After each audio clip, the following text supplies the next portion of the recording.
Bienvenidos una vez más a su programa Perspectivas. Les saluda Gaby Peroso. Elon Musk, propietario de Tesla, de Twitter, una autoridad en materia de tecnología y un hombre que ha supuesto grandes innovaciones en este campo, ha hecho una advertencia fundamental que parece sonar de película, pero pareciera que cada vez está más cerca. Él asegura que en unos 5 o 6 años se va a producir una superinteligencia capaz de superar a cualquier ser humano.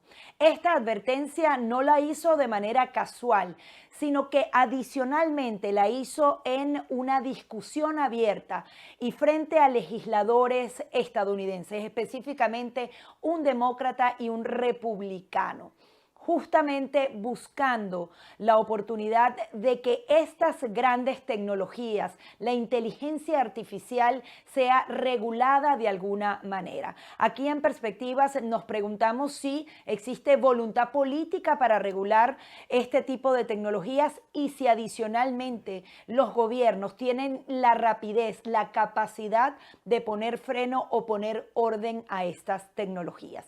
Para analizar este y otros temas, hemos invitado a Pablo Quiroga. Él es periodista experto en temas de tecnologías y le damos la bienvenida aquí en Perspectivas. Muchísimas gracias, Pablo. Muchísimas gracias a ti por la invitación. Así que estoy dispuesto aquí a conversar y analizar esto que es bastante interesante y trae distintas implicancias.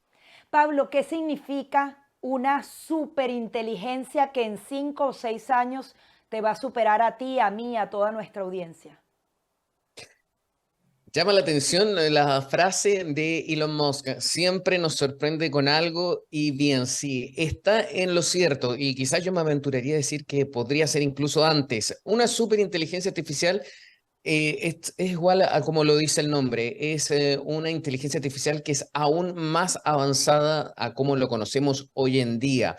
¿A qué me refiero con eso? Hoy nosotros, o en general durante este mismo año, estamos sorprendidos por el avance de la tecnología en relación a la inteligencia artificial. Conocemos lo que es ChatGPT, este chatbot que es capaz de responder casi como fuese una respuesta humana. Cuando digo ese casi, me gustaría que tomemos atención a eso, porque cuando hablamos de una superinteligencia artificial nos referimos a que la respuesta va a ser igual o mejor a la que es la de un humano. Por ejemplo, hoy en día la inteligencia artificial se mide o el razonamiento que realizan las inteligencias artificiales en base a un test, el test de Turing.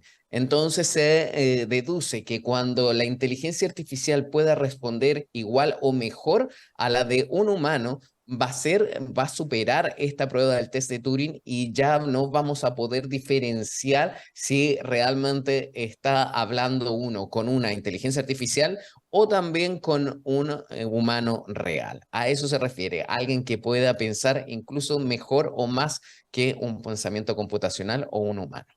Ahora, esa superinteligencia amenaza a todos los ámbitos de nuestra vida y también facilita una cantidad de ámbitos. Por ejemplo, he leído por allí que dicen que se tienen que asegurar que todas las bombas atómicas tengan la intervención netamente humana para ser accionadas. Cuando tú oyes eso dices, wow, es decir, una máquina podría accionar una bomba atómica en el mundo o cosas un poco más sencillas, pero que han puesto en vilo a empresas multimillonarias. El tema de Hollywood, de los guionistas y cómo se ha paralizado esta industria y grandes series porque tienen esa preocupación de que la inteligencia artificial se apodere de una cantidad de funciones que ejerce cada uno de los creativos. Cuéntanos un poco cómo ves tú la amenaza y también la oportunidad, porque en el campo médico también podría ayudar a muchas naciones pobres que no tienen ningún tipo de protección y esta inteligencia artificial de manera gratuita podría ayudar a millones. Hoy en día nosotros conocemos la inteligencia artificial como una inteligencia que es falsa, que no es humana y que está solamente aplicada en el término, en el campo de la computación. Y antes de que lleguemos a conocer la inteligencia o la superinteligencia artificial, vamos a conocer el concepto también de la inteligencia sintética. esta es ya casi una superinteligencia artificial, pero ¿por qué se diferencia a la que conocemos hoy en día? Es porque también es inteligencia artificial, pero está ya implicada con objetos orgánicos, material orgánico. Actualmente en el mundo ya se están haciendo pruebas, por ejemplo, Neuralink ha hecho pruebas, también hay otra empresa que está en Europa con lazos también en Australia que se dedican a hacer experimentos a colocarle inteligencia artificial a compuestos orgánicos, por ejemplo, con neuronas. Se están probando neuronas en laboratorios que le colocan inteligencia artificial y pueden realizar procesos que ya están asimilándose y por lo tanto eso vamos a conocer prontamente. En cada situación, en cada avance tecnológico que vemos hoy en día, obviamente siempre hay beneficios, pero también hay situaciones que hubiésemos deseado que no existiesen. Es lo que pasa un poco con la inteligencia artificial. No es que la inteligencia artificial sea mala, por supuesto que no, pero es una tecnología que está presente y depende de cada persona es el uso que se le pueda dar. También a raíz de eso nace otra situación, que la inteligencia artificial generativa, que es uno de los tipos de inteligencia artificial que conocemos masivamente a través de ChatGPT, también depende mucho de cómo fue entrenada. Estas son inteligencias donde en el proceso detrás de lo que nosotros vemos cuando se están creando, están siendo entrenadas con mucha información, con libros, con software, con modelos de aprendizaje, pero eso lo hace una persona. Entonces, depende mucho de qué persona es la que hace eso y qué tipo de información, con qué perspectiva se le enseña esa inteligencia artificial. Entonces, eso hace que esta inteligencia artificial sea manipulable, dependiendo de quién le enseñe eso. Ahora, cuando lleguemos en un futuro a la superinteligencia artificial, eso no se va a distinguir porque van a ser las mismas inteligencias artificiales quienes designen y decidan qué es bueno y qué es malo. Por eso también hay un riesgo y es lo que nosotros como sociedad tenemos que abordar. Y por eso es importante la regulación. Elon Musk lo ha señalado en infinitas oportunidades. Se necesita una regulación dentro de Estados Unidos para la inteligencia artificial. Europa ya está casi haciéndola y también China. Las otras dos grandes potencias ya están abordando este tema. Estados Unidos está aún al debe con esto y queda pendiente sobre cómo se va a regular esta inteligencia artificial. Ahora, Pablo, ¿qué opciones hay para esa regulación? En esta conversación que tenían legisladores estadounidenses con Elon Musk, por ejemplo, se planteó la posibilidad de crear una agencia como la FDA, esa agencia que se encarga de regular el tema de los medicamentos o las bebidas dentro de Estados Unidos. Esto en el caso de Estados Unidos, que se está quedando por detrás, como tú lo decías. Pero, por ejemplo, en casos como Latinoamérica, es muy lejana la posibilidad de algún tipo de regulación. Eh, sí, esto es un tema bien interesante, muy profundo, que da mucho para hablar, porque ¿qué opino yo? Yo creo que debiese haber una regulación a nivel mundial, que no basta una regulación que sea por bloque de países o incluso por un solo país. ¿Por qué? Porque no van a ser iguales y al no ser iguales se van a presentar ciertas brechas que van a permitir que ciertos actores que quizás tengan otra perspectiva en torno a la inteligencia artificial decidan escoger otro lugar, otra nación donde las regulaciones quizás puedan ser más bajas o presenten ciertas lagunas.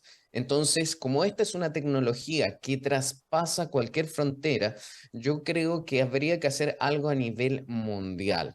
Por ejemplo, ahora la Unión Europea es un bloque que agrupa a 27 países. Está bien, pueden hacer eso, pero si esas regulaciones son muy estrictas, quizás se puedan ir las empresas a China para poder hacer ahí su inteligencia artificial y puedan enfocarla desde otra perspectiva, cosa que en Europa, por ejemplo, eso estaría prohibido.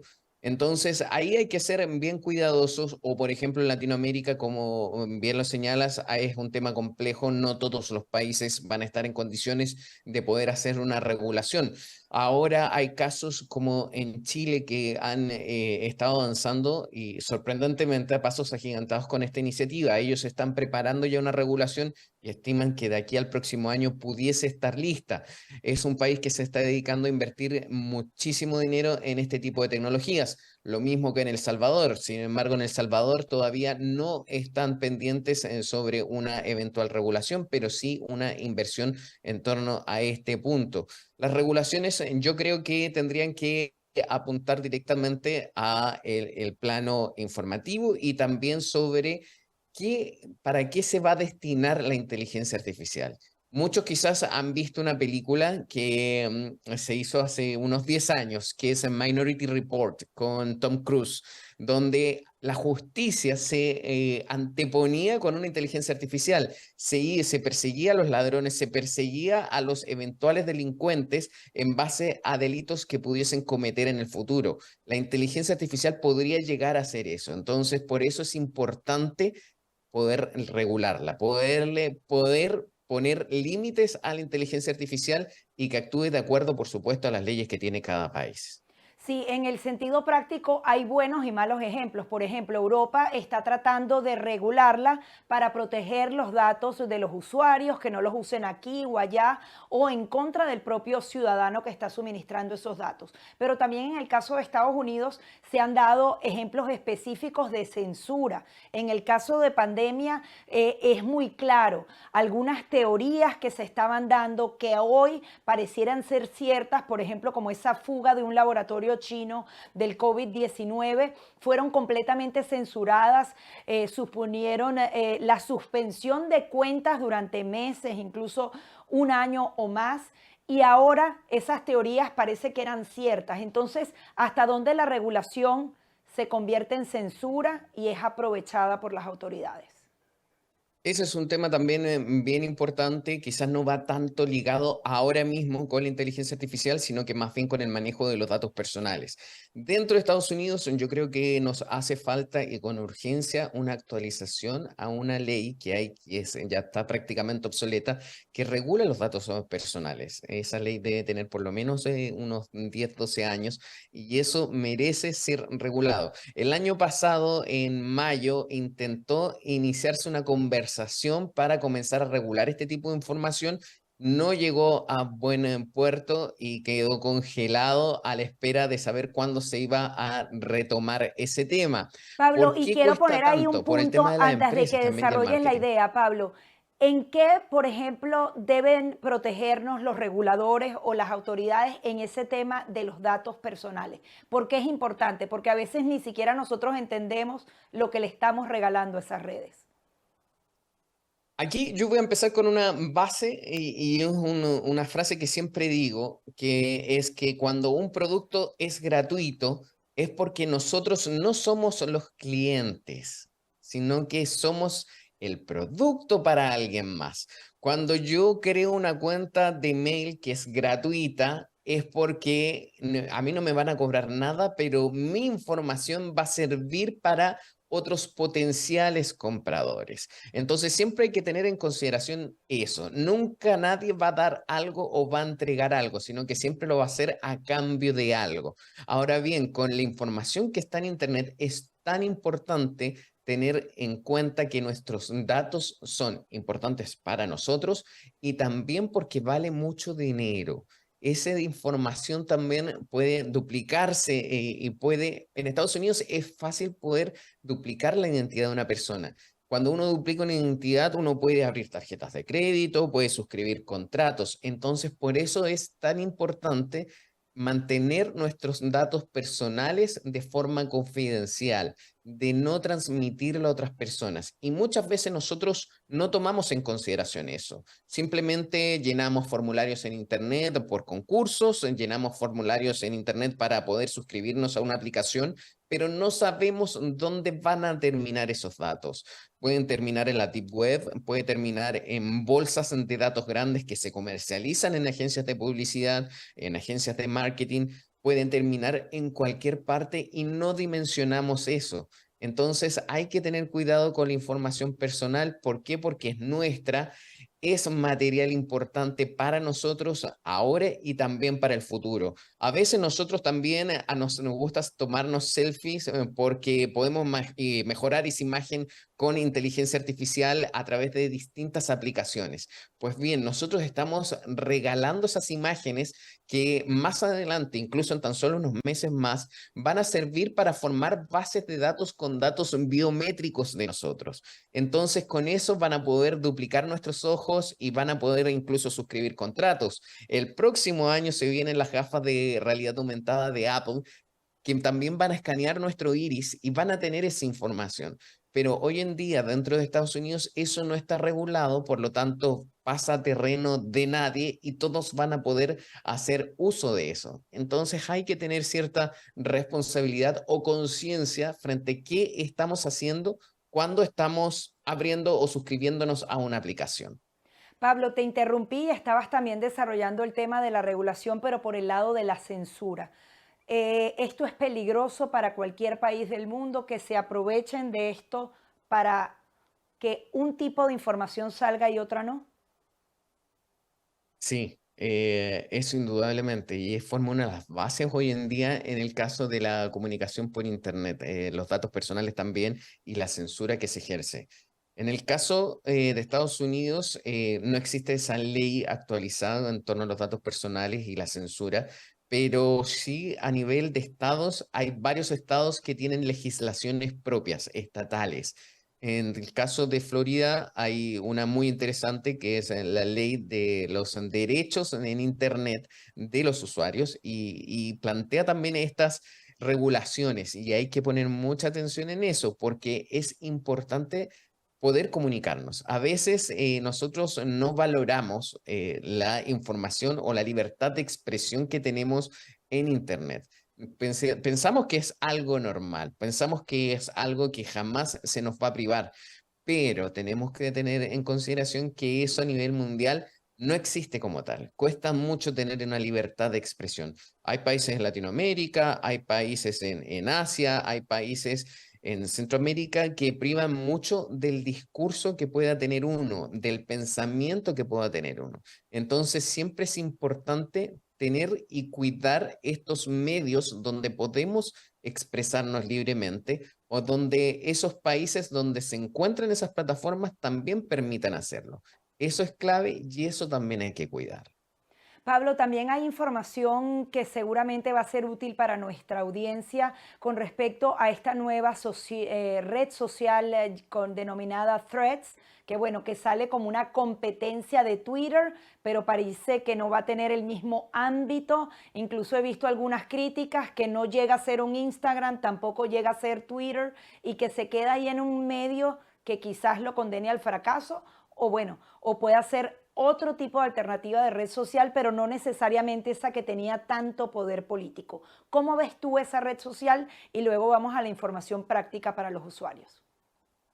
Me encanta hablar de este tema y de hecho no estoy seguro si vamos a tener el tiempo suficiente Sí. para conversarlo, pero lo que está pasando ahora a nivel de redes sociales de microblogging es bastante interesante. Uno, ya sabemos lo que está ocurriendo con Twitter, que tiene un nuevo dueño que es Elon Musk, que está haciendo muchísimos cambios y está haciendo cambios que no está favoreciendo a la misma red social. Algunos piensan incluso que la está autosaboteando.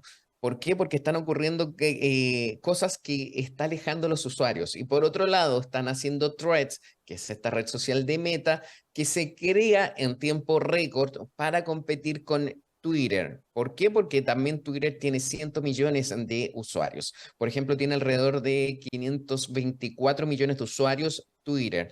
Pero también entonces viene Meta y dice, ok, aquí hay una oportunidad donde yo puedo también crear una red social. Crearon esta red social de Threads en tiempo récord, pero tiene distintas también distintas cualidades que hay que tener en consideración. Es una, pertenece a Meta. Ya sabemos también el discurso político o las regulaciones que tiene Meta en su propia línea editorial, que va en pro del gobierno. Ellos van muy ligados y vinculados con los discursos que tiene el gobierno, con lo que piensa el gobierno. Tiene centros de moderación por todo Estados Unidos y también por todo el mundo. También hay que tener en cuenta que cuando uno abre la aplicación de Threads, no se puede salir. No puede uno borrar la sesión de usuario de Threads si es que no elimina la cuenta de Instagram. Eso tiene que cambiar de aquí a un tiempo más. Esperamos que así sea, porque, por ejemplo, Threads no está disponible en la Unión Europea. Meta no quiso lanzarla en esos países porque hay muchas regulaciones en torno a la privacidad de los usuarios. En cambio, en Estados Unidos sí se lanzó y justamente todos los datos se van a entrelazar, tanto entre Facebook, Threads e Instagram. Van a haber muchos cruces de información. Y por lo mismo, también cuando uno inicia sesión en Threads, la misma aplicación recoge mucha información de nosotros y que autorizamos a que recoja esa información sin saber qué información está recogiendo. Muchos iniciamos la sesión sin haber leído qué tipo de información es. Pero cuando uno va al detalle, cuando uno realiza un clic en esa letra pequeña, uno se da cuenta que está tomando información sobre nuestro estado de salud, la cantidad de pasos diarios que tenemos, como nuestro ritmo cardíaco, las compras que hacemos a través de nuestro teléfono, a quién le compramos y qué compramos, el historial de navegación, también los datos personales de nosotros que tenemos en nuestra ficha de contacto, así como también toda la lista de contactos de nuestro teléfono con el número de teléfono, con el nombre y con el correo electrónico. Aunque esas otras personas no tengan threads, también eso se recoge. Hay muchísima información que uno le está dando y eso es un problema grave. Es un problema grave, ¿por qué? Porque para abrir una red social no debiese necesitarse todos esos datos. ¿Qué es lo que dice la compañía a su favor? Que recopila esa información o puede llegar a recopilarla porque quiere mejorar la experiencia de usuario. Sin embargo, muchos hemos visto en el último tiempo cómo esa información se construye para elaborar perfiles digitales de las personas. ¿Con qué finalidad? Con temas de marketing, con temas, por supuesto, de publicidad, de ofrecerle un perfil de usuario a las marcas más detallado para que pueda ser más invasiva esa publicidad para nosotros y así podamos caer más fácil y comprar los productos que se nos promocionan a través de Threads, a través de Facebook, a través de Instagram.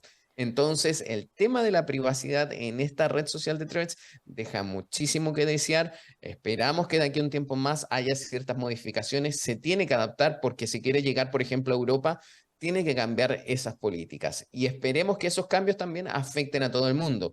Es una red social de muy rápido crecimiento, pero también hay que aterrizar un poco esa idea. Alrededor, ahora, a ver, estoy chequeando y hay cerca de 109 millones de usuarios hoy en día en esa aplicación, pero uno también accede a esa red social gracias a que tiene una cuenta de Instagram. Instagram tiene una plataforma de 1.200 millones de personas. Entonces, hay que tener en consideración eso, que ese crecimiento explosivo se debe a que detrás viene con el respaldo de Instagram. Antes, la red social de mayor crecimiento en la historia era ChatGPT, porque en 2 meses creció con 100 millones de personas. Esos 2 meses ahora son 5 días que lo logró Threads, pero ya sabemos también que la tarea fue más fácil por el respaldo que tiene con Facebook y también con Instagram. Ahora, Pablo, como me preocupaste, quisiera que fuéramos aún más específicos. Yo tengo mi aplicación de Instagram en mi teléfono. ¿Ya? Voy entonces a la tienda de aplicaciones, busco Threads y qué pasa a partir de ese momento y cuándo se apoderan de todos esos datos y cómo ellos saben que yo tengo la cuenta de Instagram. Parece pregunta tonta, pero quiero que lo aclares para que la gente entienda y quizás ni siquiera acuda a esa tienda de aplicaciones y lo deje así. Y si no, hay gente que dice, la voy a bajar, no la voy a usar para que mi usuario quede allí y que nadie me lo robe. Ya, aquí hay distintas cosas. Primero, todo lo que he dicho es cierto en el Ujú. sentido de que es una red social muy invasiva, pero a pesar de eso yo creo que al final todos vamos a terminar cayendo e iniciando una sesión ahí. ¿Por qué? Porque todo el mundo va a estar dentro de esa red social y es difícil poder salirse de ella. Entonces, eso es un primer paso que hay que asumir.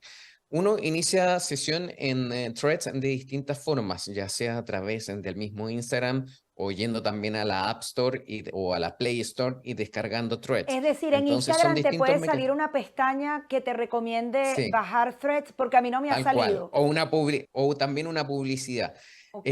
Yo no sé, por ejemplo, también hay que tener en consideración en dónde está vinculado tu App Store, si está dentro de Estados Unidos o si está en otro país. Eso Ok. también importa mucho porque no sabemos si ese otro país tiene la posibilidad de tener threads. Entonces, ahí hay que entrar a ver. También hay publicidad dentro de Instagram con fotos normales, publicidad, un ads promocionando threads donde uno puede hacer clic.